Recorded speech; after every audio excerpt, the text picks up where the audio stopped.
halkani waa BBC oo idinkala hadlaysa mawjadaha gaagaaban kuwa FM-yada magaalooyinka qaarkood iyo internetka ciwaanka iyagu yahay bbcsomali.com.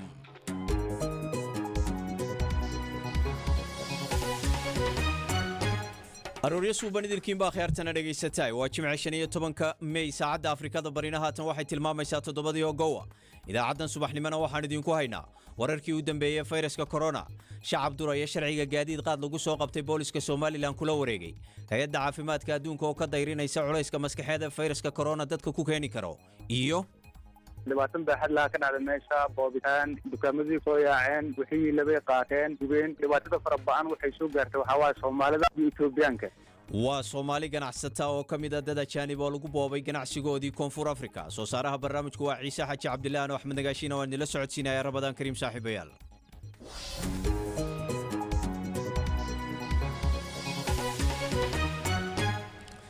waa tay qodobadaas oo faahfaahsan ah inoo dambeeyana dhageystayaal marka hore Cabdiraxmaan Xaaji Cadde oo warkii dunida gurigiisa inooga soo tabiya. mahadsanid Nagaashe. saynisyahano ka tirsan hay-adda caafimaadka adduunka ee WHO ayaa sheegaya sanadka soo socda ku dhowaada 2 bilyan qof oo ku nool qaaradani Afrika inuu haleelayo fayraska corona.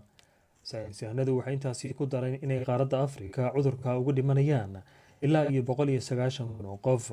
waxaa kale oo ay sheegeen daraasad ay saynisyahanada WHO sameeyeen in ay ku ogaadeen 1 milyan qof in ay u baahanayaan in isbitaalada lagu dabiibo iyadoo adeegyada caafimaadka qaaradda xilligaasi ay buux dhaafinayaan bukaanada. fayraska corona ayaa dunida oo dhan ilaa iyo hadda ku dilay dad ka badan 300,000 iyadoo rubac dhimashadaasi ka mid ah uu yahay dalka Mareykanka oo kaliya. saddexda dal ee Baltika, Estonia, Latvia iyo Lithuania ayaa xuduudahooda ay u xireen cudurka safmarka ee corona dib isugu furaya. waxayna wadamadaasi sheegeen in kasta oo xuduudaha saddexda dal la isu furay haddana cid kasta oo xuduudaha dalalkaasi ka soo gasho in ay marayso 2 toddobaad oo karantiila. caruur ay tiradoodu gaarayso 35 oo hooyooyinkooda ka maqan yihiin ayaa la sheegay inay ku xayiran yihiin caasimadda Kiev. waalidiinta caruurtaasi ayay u suuragelin in ay dib usoo laabtaan oo caruurtooda qaataan maadaama xadka Ukraine la xidhay tani iyo bishii March coronavirus awgeed. gobolka New South Wales ee dalka Australia ayaa bilaabay dabcinta xayiraadaha ka dhashay fayraska corona. dukaanada, maqaayadaha iyo weliba hoteelada cunnada ayaa dib loo furay iyada oo loo ogol yahay halkii mar ilaa iyo 10 qof in ay u adeegaan iyagoo markaa ilaalinaya kala fogaanshaha bulshada. kulamada dadkana waxaa loo ogol yahay ilaa iyo 10 qof inay kulmaan, xaafaduhuna ay booqdaan 5 qof oo keliya. dalka Mexico ayaa diiwaan geliyay dhimashada maalinlaha ay ugu badnayd tani iyo markuu fayraska corona uu ka dilaacay dalkaasi. ku dhowaad 2,500 oo kiisaska cusub iyo dhimasho ka badan 250 ayaa maalin kaliya laga diiwaan geliyay dalkaasi Mexico ee dhaca koonfurta Latin America. ugu dambeyn dowladda Britain ayaa sheegtay in bisha June albaabada u furayso ciyaartooyda kubadda cagta ee dalkeeda ku soo laabanaya. dowladda oo kulamo la qaadatay hay'adaha maamula kubadda cagta, wasaaradda deegaanka ee dalkaasi waxay sheegtay in ay dardargelinayaan sidii kor loogu soo qaadi lahaa daawashada kubadda cagta ee toos ay u daawan karaan dadka xiiseeya kubadda cagta. ciyaaraha horyaalka Ingiriiska ee dhici lahaa sanadkan ayaa la xayiray laga soo bilaabo 13 bishii March kadib markii uu cudurka safarka uu ka dilaacay dalka Britain. warkii idaacadda subaxnimo waa naga intaan dib ugu celiyo Axmed Nagaashe iyo stuudiyeena. aad iyo aad buu mahadsan yahay Cabdiraxmaan Xaaji Cadde oo warkii subaxnimo inoo marinayay uu kaasi hayay dhageystayaal u diyaar garooba qaybaha kale idaacadda. waata aan ku bilaabay sidii aad warkaba ku maqlaysaan dhageystayaal hay'adda caafimaadka adduunka ee WHO ayaa ka dayrinaysa in cudurkan COVID-19 laga yaabo in aanu sidaa dunida kaga dabargoyn xataa haddii la helo dawooyin lagula tacaalabay tidhi. waxaanay sheegayaan saynisyahano ka tirsan WHO-du in ay suurtagal tahay in ay cudurka qaadaan sanadkan intaanu dhammaanin 250 milyan oo qof oo qaaradda Afrika ku nool. Ciise Xaji Cabdillah oo wararka Aisha ku hayay haatan stuudiyaha la fadhiyo oo warkaas iyo wixii kale faahfaahsan bayno haya. Ciise axmed waarin walaac badan abuurayso hay'adda caafimaadka adduunka waxay sheegaysaa in ka badan 2 milyan qof 2 bilyan qof ay ku nool qaaradda Afrika in cudurkan ay ugu dhiman karaan sanadkan oo kaliya hay-aduna waxay intaasi ku dartay axmedow in ka badan 190,000 oo qof ay cudurkan ugu dhiman karaan qaaradda Afrika. dabcan waxay eegeenaan u malayaa oo aysan soo bandhigin ilaa hadda in hay'adaha caafimaadka ee qaaradda Afrika ka jira iyo tasiilaadka iyo sida ay caafimaadka dadka u gaarsiinayaan inay aad u liitaan ayay ka cabsi qabaan. waxayna sheegeen in 250 milyan oo qof qaaradda Afrika ku nool in cudurkan ugu dhiman karaan sanadkan oo kaliya, waana tiro badan oo haatan laga cabsi qabo. hase haatee Axmed, intaasi haddii aan uga baxna qaaradda Afrika, wararka kale ee corona ku saabsan waxaa haatan goordhoweed lagu dhawaaqay tirada dadka cudurkan ugu dhimatay caalamka maalmihii ugu dambeysay lama sheegin. waxaa la sheegaya in 200,000 markii ugu dambeysay. haatan 300,000 oo qof ayay Axmedow lugta la gashay ayaa laleeyahay dadka tiradan ugu dhimatay, iyadoo tirada ugu badan ay ka imaadeen dalka Maraykanka oo 80 iyo ilaa 7,000 aminkan Maraykanka oo maraya. waxaa ku xiga dalka UK ee dalka Ingiriiska, Talyaaniga, Faransiiska iyo Spain. arinta kale oo walaaca badan Axmed waxay tahay in magaalada Cadan ee dalka Yemen laga soo sheegaya hay'adaha caafimaadka iyo hay'adda Save the Children ay sheegtay in ilaa 380 qof ay isbuuci la soo dhaafay cudurkani coronavirus ugu dhinteen magaalada Cadan ee dalkaasi Yemen. Yemenna xaaladeeda waa ka warhaynaa oo waa meesha ugu macluul xun caalamka hadda iyadoo dagaalan ay ka socdaan. Axmed, ugu dambeyntii wararkan haddii aan eegno dalka Mexico waxaa la sheegayaa in 24 saac ugu dambeeyay 2,500 oo qof ay cudurkan ugu dhinteen. waa arin walwal ah dadka ku abuurayso, iyadoo hay'adda caafimaadka adduunkan ay hadda sheegayso in cudurkan uu yahay mid dadka la noolaan doono oo sii jiri doono oo aan albaabadana ka bixi doonin. aad iyo aad baad umahadsantahay ciise xaji cabdille oo inoo soo koobiyey wararkii ugu dambeeyey ee coronaviruska iyo wixii ay ka tidhi hay-adda caafimaadka adduunku qaaradda Afrika dadka ku nool in ay ka qaadi doonaan tiro fara badan oo 200 oo milyan iyo dheeraad ah oo cudurkaasi ku dhici doono inta aanu dhammaanin sanadkani. waa tahay dhegeystayaal, halkaad weli nagala socotaana waa laanta af soomaaliga ee BBC-da. bal haddaynu wararkii soomaalida haatanna eegno, booliska jamhuuriyadda goonistaageeda ku dhawaaqday ee Somalilan ayaa la wareegay gawaadhi lagu eedeeyey inay sideen qaad sharci darro ah markii la qabtay oo ay ku xadgudbeen mamnuucidda mudaysan ee joojinta qaadka ah oo ahayd 25 maalmood, sababtuna tahay baa layidhi fayraska corona awgii.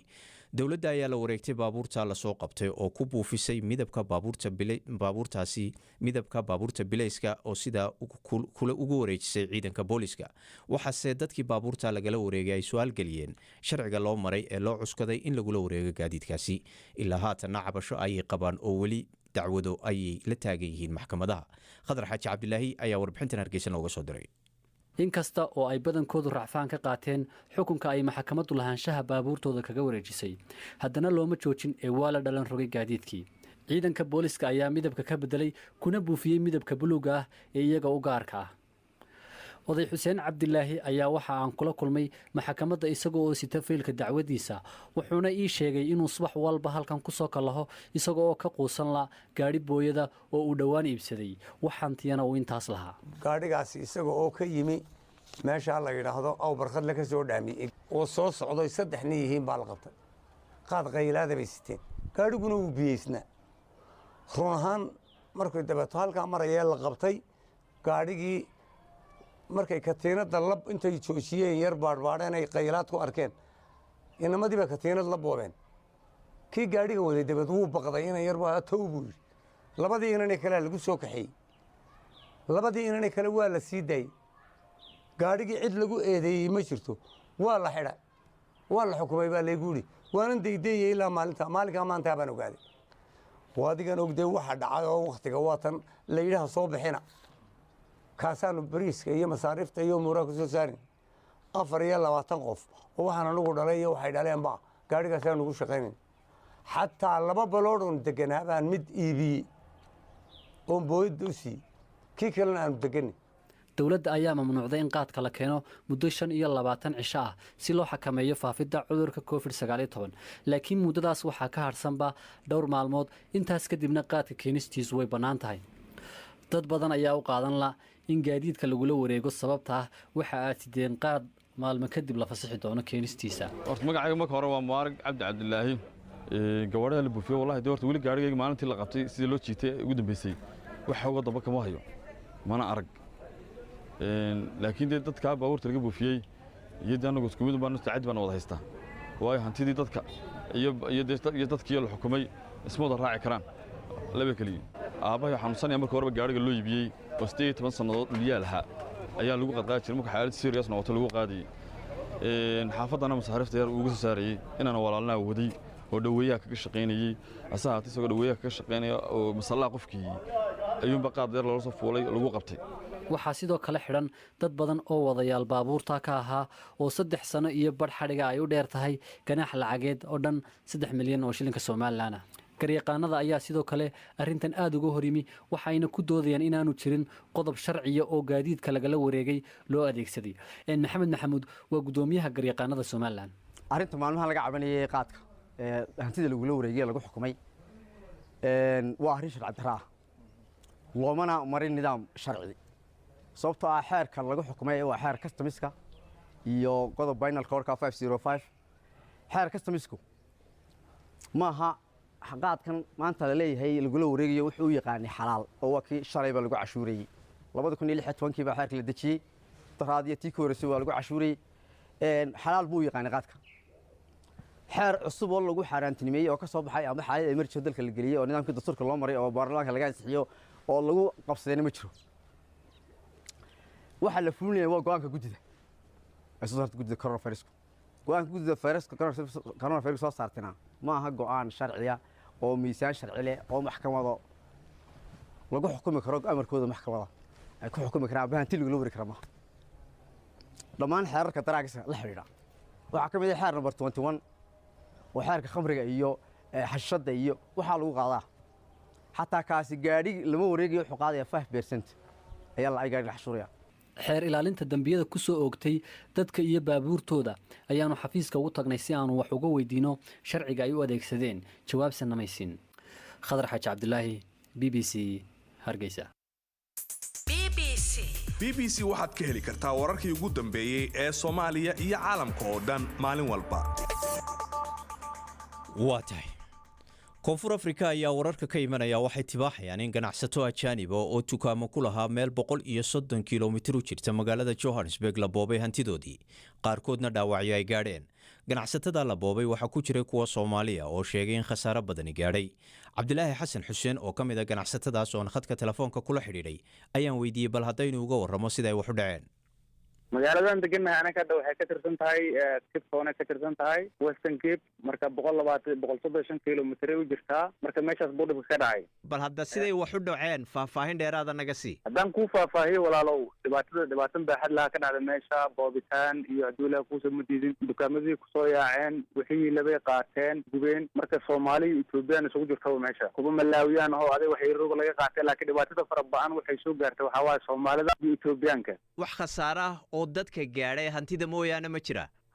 waxaa jira wiilal oo dhibaato soo gaartay wali hadda aysan dhimasho aysan jirin hadii dhaawac duula ku samay dhalinyaro oo hadda wiil isbitaal ku jiro kuwa kalena bukaan banaan joog ay yihiin hadda right now dhibaansho ma jirto saas way xaalka walaalo waxaad ii sheegtay in goobtan boobku ka dhacay ay u jirto Cape Town 130 kilomitir soo lama odhan karo idinka dadkii aan waxba u reebayn deegaanka ahaa oo ilaa xataa tuulooyinkii doonayay inaad ka ganacsataan oo fursadihii ka xidhay maya sidaas looma dhigi karo hadalka waxaa waaye dadkan dad waxaa waaye tuulada meesha ku taalo ganacsi kama uusan jirin marka Soomaalida way u fududeynayeen dadkan waxay ka sameeyeen dukaamanay ka fureen si dadka ugu fududaato howlahooda ayakana waxaa waaye meelo fog maadaama ay wax raashin ka doonanayeen marka waa u fududeynaan oran karnaayo oo raashinka iyo waxay u baahnaayeen aan hoos aan ugu soo gelin aan dhigi karnaa waxaa jiray sanadkii 2019 aynu soo dhaafnay sharci ay dawladdu doonaysay inay soo saarto oo dadku aad u hadalhayeen kaas oo wasiirka horumarinta ganacsiga yari uu sheegay in fursadihii ay dadka soo galootigii ka qaateen dadkii muwaadiniinta ahaa oo ay gaadheen buu yidhi ilaa xad ay goodhiyaha yaryar ama dukaamada yaryare xaafadaha tuulooyinka ku dhex yaalla ay furteen taasina aanay gar ahayn maxaad sharciga u raaci laadiin ee aad doonaysaan in aad meel walba wax uga heshaan miyaan la odhan karin idinka dadkiina soogaleetigaahi idinkaaba dhibta gacmihiina ku doonanaya oo dadkii isku diraya lama oran karo nagaashii haddaan ku yidhaahdo hadalka sababtoo waxaa waaye ayaka dhexdooda ganacsigan ma aysan ku haynin shaqadooda badan dadka madowga waxay u badnaayeen beeraha iyo meelaha kaleento fogfog maadaama ay ku dhib qabeen meelaha ay raashinka ay ka doonanayaan ay aheeday meelo saa'id uga fogfog magaalooyinka anaka waan u fududaynay hoosooda baan u keennay meel marka ayaka lasirkooda way noo mahad celinayaan oo dadka deegaanka ah walow mararka qaar markay dhibaato iska dhacdo ay u badan yihiin dad dhibaatadaada iskala noolo raashinkidii waxaasay isaga yaacayaan asay sidii cawaannimo isaga qaadanayaan mogumaana hadda anaka waxa dhibaato kaloo gooniyahu kusoo korrinay inay jirta ma aaminsanin anaka markaaba waxaad doonaysaa inay dadkayna dhegaysanayaan rumaystaan adiga oo aanay rumaysanin sharciga ay dowladda koonfur afrika soo saartay iyo wasiirkaa hadlayba wacan waa anaka wayna taageersan yihiin si haddii loo dhigo sababtoo ah meelaha oo magaalooyinka ka fogfog raashinka inta habeenkii inta ciyooba la xirayaa goobaha laga xirayaa markay shaqada kasoo laabtaan waxay si taani alaabta muu heli karayaan anaka waan u fududaynay ayakana way nagu taageersan yihiin oo kolley ninka ganacsadahi isagu dhibtiisa iyo faa'iidadiisa unbuu ka warramaa laakiin waad ka weecweecanaysaa in aad dadkii ugu tagteen xataa ilaa ganacsigii hoose ee shilinka ahaa arrintaas oo ay dowladdu sheegtay inay wax ka qabanayso ma waxaad leedahay ma jirto oo waa ma dhacdo maya sidaas ma dhahayna anankaa sharciga waa u hogaansamaynayaa oo waddanka soo baxay waana raacaynaa laakiin waxa hadda adiga si toosa u soo baxay oo dhaqan galay ma ahan weli maadaama mar kasta la boobayo dukaamada dadka soogalootiga ee tuulooyinka yaryar ee koonfur afrika ku yaala dhacdooyinkaasi miyaanay marag u ahayn hadalkan wasiirka ka soo baxay sanadkii hore iyo aragtida ay qabaan dad badan oo reer koonfur afrika ah oo dan leeyahay anaka sidaas ma aaminsanin haddaan xaqiiqada kuu sheegno dadkan ayaka lafirkooda waa dad nolol jiris ah oo haddii la kuusan wadamadooda dhibaato ay ka jirto oo noloshoodii haddii la kuusan mudlin ku noolaa waayeen nolol usoo doonteen waddankan marka sidaas darteed waxaa waaye ayaka lafirkooda dadka qaxootiga ah iyo dadka ajaanibta ee waddankan ku nool waxaan dhihi karnaa dad ayaka lafirkooda u baahan nolol waaye marka noloshii meeshii ay ka gasho ayay soo gelinayaan ayakane waa tahay kaasi waxa uu ahaa cabdilaahi xasan xuseen oo ka mid a ganacsatada soomaalida ah ee dukaamadoodii la boobay qaar ka mid a dhegeystayaasha b b c da oo aragtidooda ka dhiibanaya ayaa haddaba fariimahooga facebooka noo soo mariyey arrintaasi waxaana ka mid a dadkaasi xalane cali xalane oo jooga magaalada tan nairobi waxaanu leeyahay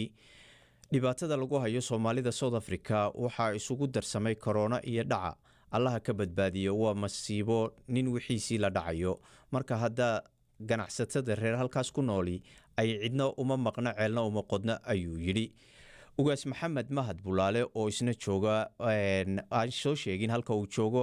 ayaa waxa uu sheegayaa uu leeyahay aad ayaan uga xumahay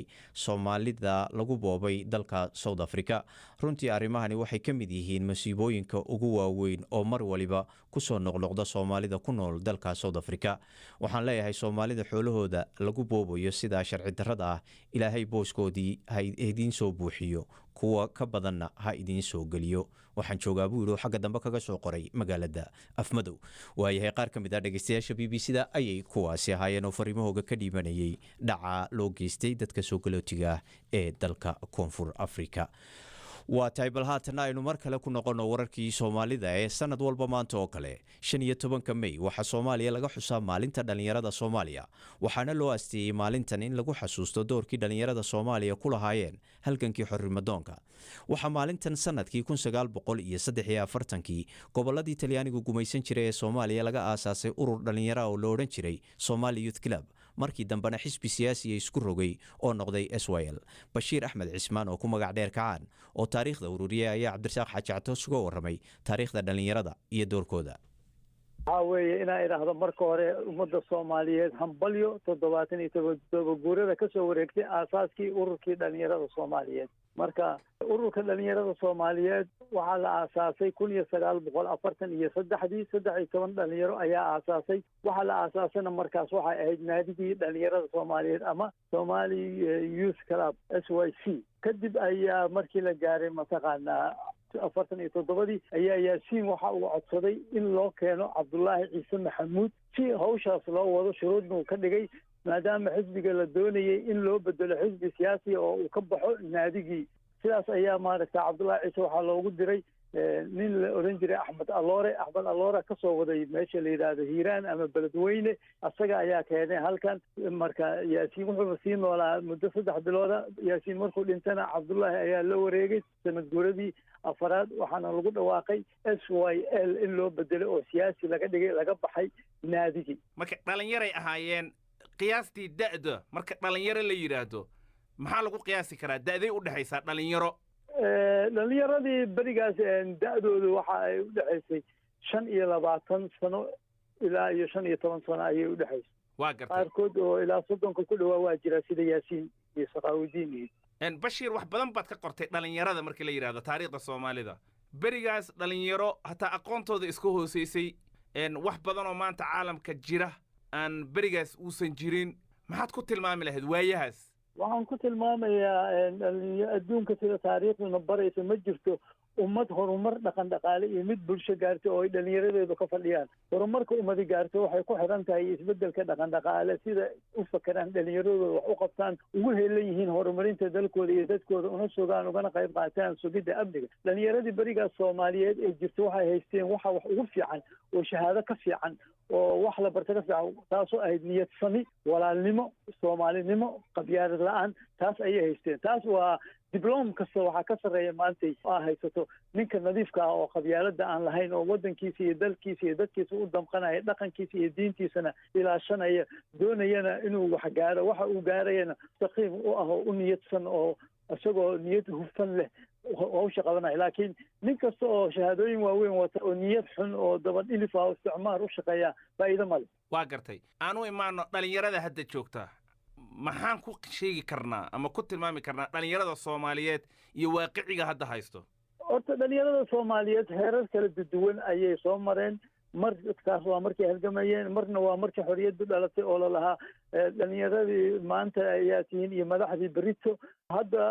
muddo 30 sanaana akhlaaqiyaadkii iyo wixii oo lumeen dhalinyaro badan baa mustaqbalkooda ku lumay 30 sano oo ayagoo 10 sano jira ama 15 sano ee dhibaatadii wadanka dhacday iyaguna ubad dhalay maanta sii waayeelo laakiin dhalinyarada maanta joogta waa dhalinyaro la timid hal abuur fara badan waxaan aad ugu faraxsanahay inaan arko dhalinyaro Soomaaliyeed oo qalabka neefqabatinka soo saarayso korontadii soo saarayso howlo badan qabanayso marka dhalinyarada Soomaaliyeed waa la dhabarka maanta waxaa la dhihi karaa iyo aayaha ifaya mustaqbalka ummadda Soomaaliyeed dhalinyaraduna waxay u baahan tahay mar walba hogaamin wax hogaaminta ka soo haraa ma jiraan marka haddii hogaamintu mar walba toosnaato loona cadaalad falo dhalinyaradu way hagaagaysaa fursadaha shaqana laga dhigo war maxaa taqaanaa ee yaa taqaanaa meesha laga saaro dhanka kale soo lama dhihi karo dhalinyaradu qayb bay ka yihiin dhibka haatan taagan oo inta badan waxa dagaalama ee xoogga loo isticmaalo waa dhalinyaro dad kasta oo dagaalamaya xoogoodu waa dhalinyaro taasu mushaki kuma jiro marna kama taagna dadkuna ma aan fara wada siman kuwa waaqicii isku wacyiina kuma ay noola kuwa badan oo nadiif ah jiro dalka iyo dadka u shaqaynaya kuwa weli aan waxba garanaya jir qof walba mar buu baraarigu gaaraa waxaan rajeynayaa dhalinyaradaas kale markay arkaan dhalinyaradan wax qabanayso hal abuurka iyo la timid mataqaanaa fikradda iyo farsamada inay iyaguna baraarugi doonaan oo ay bulshada baal ka raaci doonaan marka waxay u baahan yihiin meel ay kusoo hirtaan iyo dad ay ku hirtaan iyo shuruuc loo dejiyo abaabul siyaasadeed iyo ku talagal in la shaqaalaysiiyo oo lala dagaalamo mataqaanaa faqriga iyo shaqa la'aanta marka maanta iyo shalay waa kala duwan tahay dhalinyarada maanta waa dhalinyaro online xataa wax ku baranaysa shaqaynaysa way dhacaysaa ummad wada ficnaanaysa ma jiro waa number wuu jirayaa culeys ah sidaas marka dhaliil guud anigu uguma jeedin karo dhalinyarada laakiin waxaan rajeynayaa inay soo kabanayaan oo ay kor u soo socdaan bashiir kacaan axmed cismaan ayuu kaasi u warramayay cabdirasaaq catoosh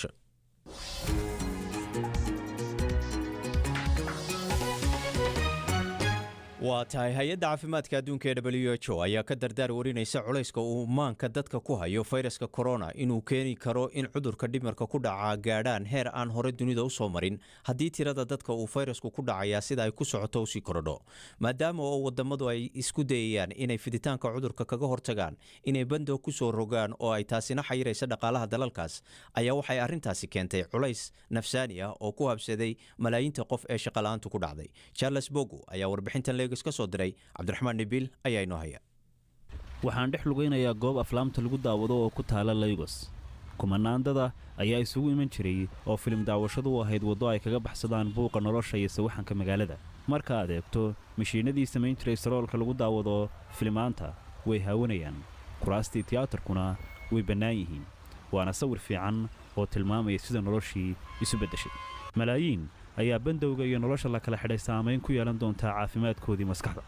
nigeriyaanka Lagos ku nooli waxay isku dayayaan la qabsiga noloshan cusub inkastoo xayiraadihii qaar la qaaday welise ma bannaana in dadku isu yimaadaan iyagoo badan waana la joojiyey wada cibaadaysigii guud ee ay dadku fali jireen dhanka kale inkastoo dawladdu waddo dadaalo ganacsiyada kacaamaya lagu kaabayo dhaqaalaha sabaynayana lagu joojiyo haddana ganacsiyo yaryar oo badani waa ay kaceen qaarkoodna shaqaale dhimis ayaa ayba sameeyeen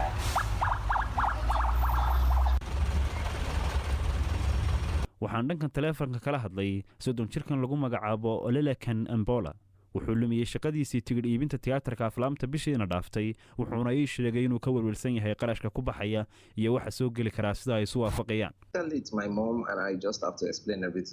hooyaday waxay ahayd inaan u sharaxo wax walba sababtoo ah markii aan helo mushaarkayga dhammaadka bisha waa inaan iyada siiyaa boqolkiiba xoogaa sidaa darteed waxaan hadda u sheegay in wax aan siiyo aanan haynin waxay ugu noqotay sidii aniga oo aan haysan nolol sidoo kale ma iibsan karo waxyaabaha asaasiga ah ma sii ahaan karo sidaan oo kale sababtoo ah asal ahaan ma jecli inaan weydiisto dadka caawimaad ma jecli inaan ku tiirsanaado qof kale waxaan jeclahay inaan keligay wax qabsado sidaa darteed haddii ay sidaan wax ku sii socdaan waxaan ka fikirayaa sida mustaqbalku uu ahaan doono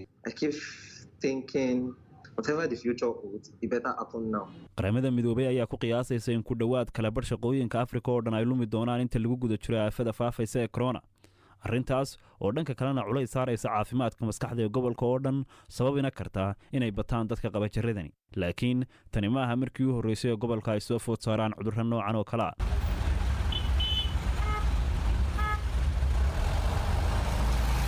dhakhtar ku takhasusay culumta nafsiga waa Dr. Jean Claude Makonso ahna madaxweynaha guddiga midowga dhakhaatiirta nafsiga ee Jamhuuriyadda Dimuqraadiga ee Congo wuxuu ahaa dhakhaatiirtii safka hore kaga jiray la dagaalankii cudurka dilaaga ee Ebola wuxuuna sheegay in baahiyaha dhanka bulshada iyo dhaqaalaha ee COVID-19 uu keenaya ay saameyn ballaaran ku keeni doonaan maskaxda guud ahaan wax weyn kuma kala duwanaa waa marka laga eego sida loo maareeyo ebola waxaa dadka loo ogolaanayay inay socdaan iyagoo is ilaalinaya balse korona waxaa la xadidayaa socdaalka dadka gaar ahaanna wuxuu si gaara u saameynayaa waddamada aan dhaqaalaha tooska ah lahayn oo dhaqaalahooda uu ku tiirsan yahay dhaqdhaqaaqyada shacabku ay sameeyaan xaaladooduna way sii murgaysaa culaysyada soo fuulaya qofka ayaa keeni kara isku buuq dhanka maskaxda ah waxaana lagu dhimi karaa taageero gobolka laga siiyo dhanka baahiyaha asaasiga Dr. Mukanso wuxuu qabaa in kaalmo xilligan la helaa ay aad iyo aad u adag tahay xilligan uu socdo corona waxyaabaha aaweynay waxaa weeye xilliga ebola waxaa jiray mucaawino culmo oo shacabka la siiyo si ay dadku wax badan uga kaaftoomaan balse xilligani uu corona socdo oo ay shacabku haysan dhaqaale ku filan dhib badan baa taagan hay-adaha deeqda bixiya iyo waddamada laftooda dhibaato noocaasi ayaa haysata waxaana annagu xoogga saarnay tallaabooyinka fayraska corona looga hortegayo dadka ka shaqeeya wacyigelinta bulshada dhaqaale yar ayaan ku kabnaa taasoo aasaas u noqon doonto caafimaadka maskaxeed ee berri bilow wanaagsanna u noqonaysa waddamo badan oo Afrikaan ayaa la circiiraya sidii iskooda ay isu dabari lahaayeen isla mar ahaantaana wax uga qaban lahaayeen dhaqaalahooda sii leecaya waxaase laga dayrinayaa in dadaaladaasi haddii aan la laba jibaarin ay ahaan doonaan biyo coldhaanshay lana arki doono xaalad qulub ah oo Afrikaan badani ku sugan yihiin warbixintii Charles Mbogolo oo Cabdiraxmaan Nabiilina la socodsiinayay ahayd wararka ciyaarahana waxa uga door karoon in dawladda Ingiriisku ay sheegtay in bisha June dib ay u bilaabmi doono horyaalka Ingiriisku idaacaddii subaxnimona waa naga intaas sidaas iyo nabadgelyo